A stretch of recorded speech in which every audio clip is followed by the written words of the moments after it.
Olá pessoal, boa tarde para todo mundo. Sejam todos muito bem-vindos a essa live aqui do Em Resumo, com as principais notícias do dia. A gente pede para você curtir e compartilhar e convidar seus amigos para que todo mundo fique bem informado com as principais notícias desta quarta-feira, dia 5 de abril de 2017. Esse dia que ficou marcado pela forte chuva em Manaus. A gente começa falando de imediatoonline.com.br. Muitas ocorrências pela cidade. A gente traz aqui no estúdio o editor do Imediato, Israel Conte, para falar pra gente como é que estava esse trânsito de hoje. E a questão também de buracos, verdadeiras crateras que apareceram na cidade. Aqui está a Avenida Torquato Tapajós com esse trânsito caótico. Israel, conta pra gente qual o cenário hoje. Manauara tem que ter muita paciência, né? Daniel, boa tarde para você que está assistindo Em Resumo. Uma quarta-feira de calvário para o amazonense, para o Manauara, né, que já acordou com as notícias de alagação, de desabamento na cidade e com um trânsito super caótico, especialmente na Torquato Tapajós. A gente vai mostrar aqui algumas imagens, Daniel. Vamos lá pro Waze. Aqui primeiro das crateras que se abriram, né? Esse aqui é a principal ocorrência, né, na Avenida Torquato Tapajós. Um buraco que se abriu. Tem uma outra foto que eu queria que a gente mostrasse, que mostra a dimensão desse buraco, né? É uma outra matéria que está no Imediato, que mostra justamente o tamanho. Uma pessoa dentro do buraco parece um bonequinho.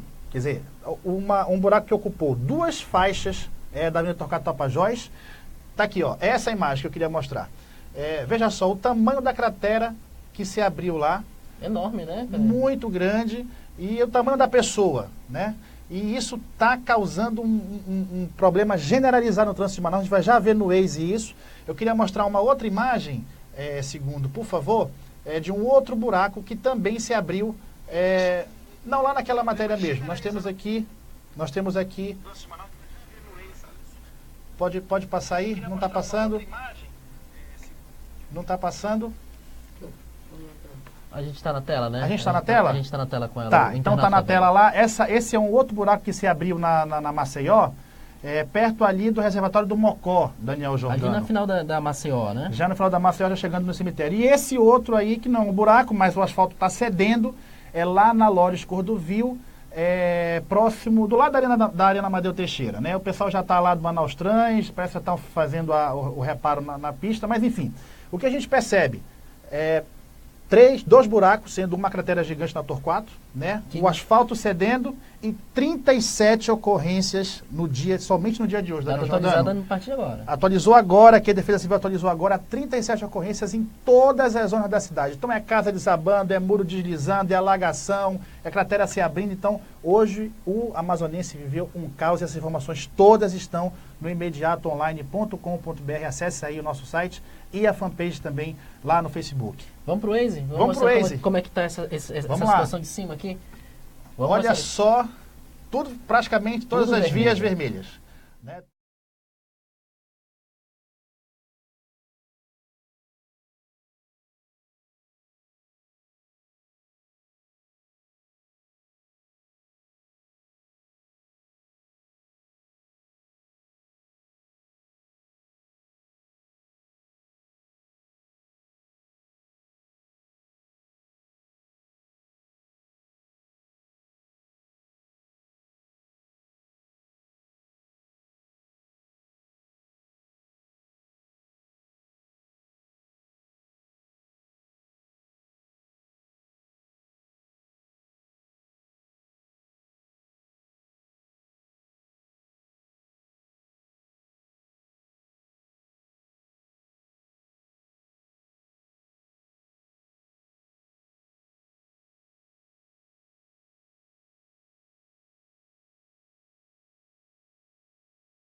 Verdade, isso aí aconteceu lá na rua Armando Mendes, na rua R do Armando Mendes. Queria que enchesse a tela aí, o nosso internauta ver o tamanho do jacaré que foi encontrado. É grande, né? É grande. Eles mediram lá na hora, a gente transmitiu ao vivo. Aqui é o de Marves, essa medição aqui é de Marves, transmitiu ao vivo lá do pessoal do Armando, junto com o pessoal do Armando Mendes, 2,10 metros.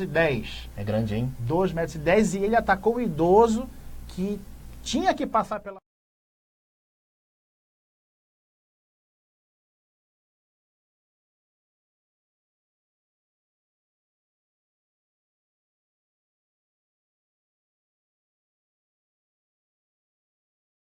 Mostrando o jacaré que foi capturado lá na rua R do Armando Mendes, Daniel Jordano. E aí, nessas últimas notícias do imediato, a gente tem a questão também da manifestação no bairro São Jorge. Tem vídeo também, né? Tem vídeo. Vamos mostrar aqui para o nosso internauta.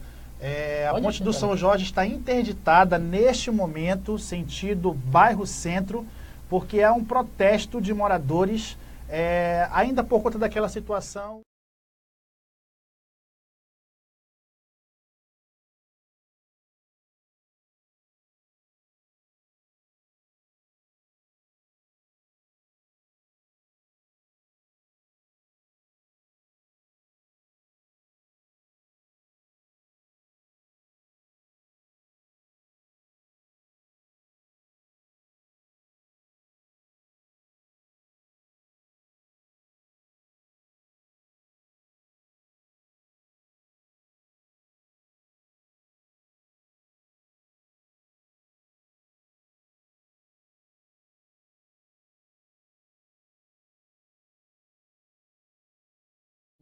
Como você disse, né? Calvário no trânsito da cidade, manifestação também. Com certeza aquela região toda ali fica complicada, né? Tudo muito complicado, vai ter que ter muita paciência para chegar em casa, tentar buscar alternativas. A gente quem vai para a Zona Norte deu uma alternativa, mas procure alternativas aí no Waze ou com quem você conhece, já passou por onde você vai passar.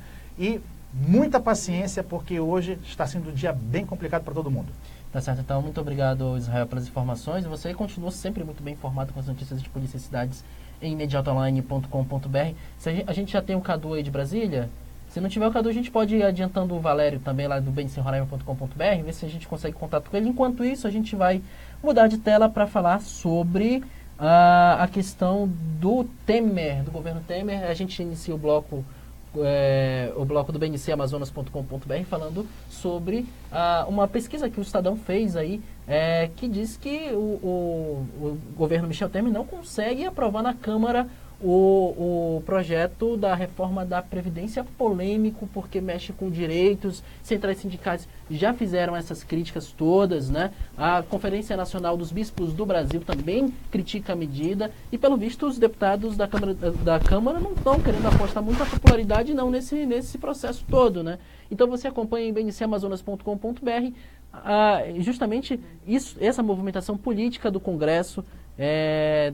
E você acompanha em bncamazonas.com.br, tem matéria na íntegra. Esse levantamento foi do Estadão e o BNC Amazonas repercute isso aqui no Amazonas. A gente já tem Roraima?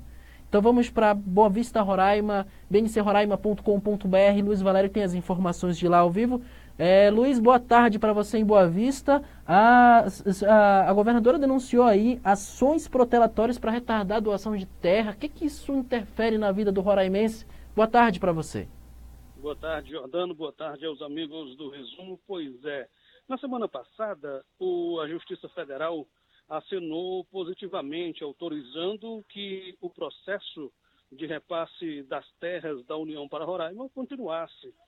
E isso foi festejado pelo governo do Estado, porque há muito tempo, há 30 anos, está nessa novela, Roraima vive essa novela do repasse ou não repasse das terras. Em 2009, houve o começo do repasse das terras da União para o Estado, só que o Ministério Público, em decorrência de irregularidades, entrou na Justiça e o processo foi parado até este ano. O governo de Sueli Campos começou a se movimentar buscando solução para esse problema e conseguiu convencer a Justiça Federal a liberar a continuidade do repasse das terras.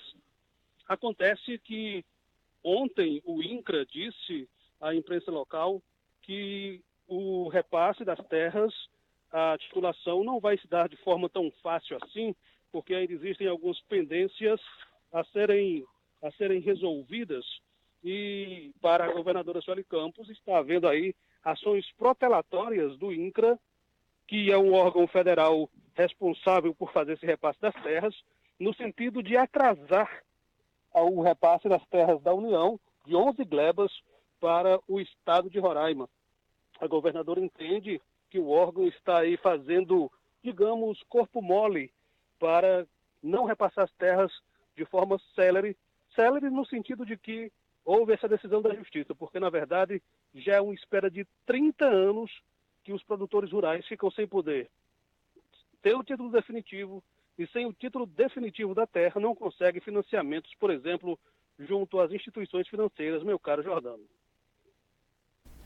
Luiz, agora mudando de assunto, mas ainda aí no estado de Roraima, tem a questão da troca de concessão, suspendeu o programa Luz para Todos, um programa importante que leva energia para o interior, e foi suspenso em Roraima. Conta pra gente como é que está esse processo aí, quantas pessoas ficaram sem luz, hein?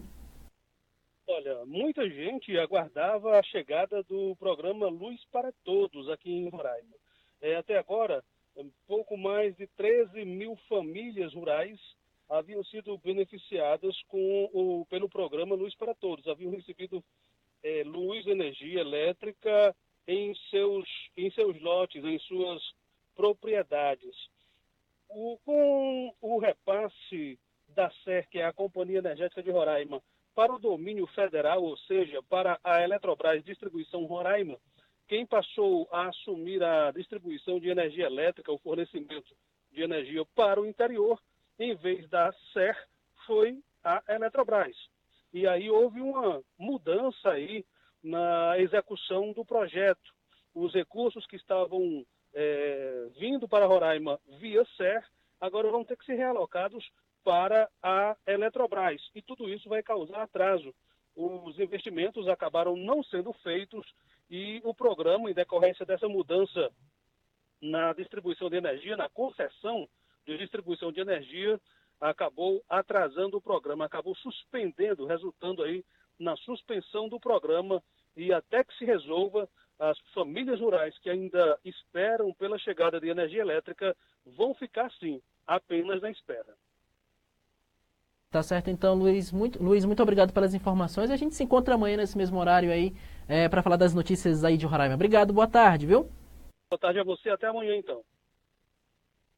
Portanto, tá aí, então, as notícias do bncroraima.com.br. A gente primeiro até agradece você de Roraima e muito obrigado pela audiência, pelo like. Você que está no bncroraima.com.br e também está no facebook.com.br bncroraima. Obrigado pela sua sintonia, obrigado pelo seu like. A gente já tem Brasília?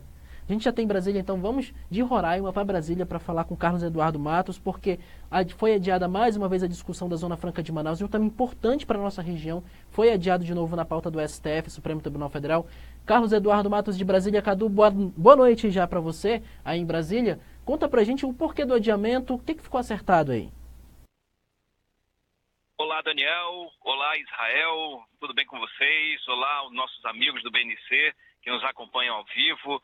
Pois é, Daniel, mais uma vez, essa pauta que fala sobre, que analisa a constitucionalidade de as empresas instaladas fora do Amazonas comprarem insumos e matérias-primas de empresas sediadas no Polo Industrial de Manaus, a fim de obter créditos de IPI para a Zona Franca, está sendo analisado no STF, mas infelizmente essa pauta, que é tão importante, mais uma vez saiu do julgamento por outro motivo agora bem atípico, Daniel.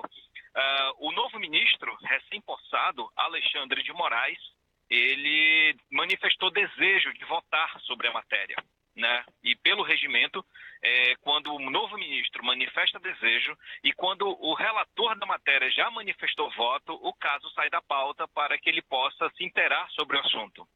Parece meio estranho, né, Daniel? Porque o ministro ele poderia muito bem dizer que ele não está inteiramente por dentro do assunto e poderia deixar que o caso seguisse adiante. Mas ele, estranhamente, na minha opinião, ele manifestou desejo de votar sobre essa pauta, não sabendo de todo o conteúdo do assunto, desse processo, desse recurso extraordinário, como é chamado aqui.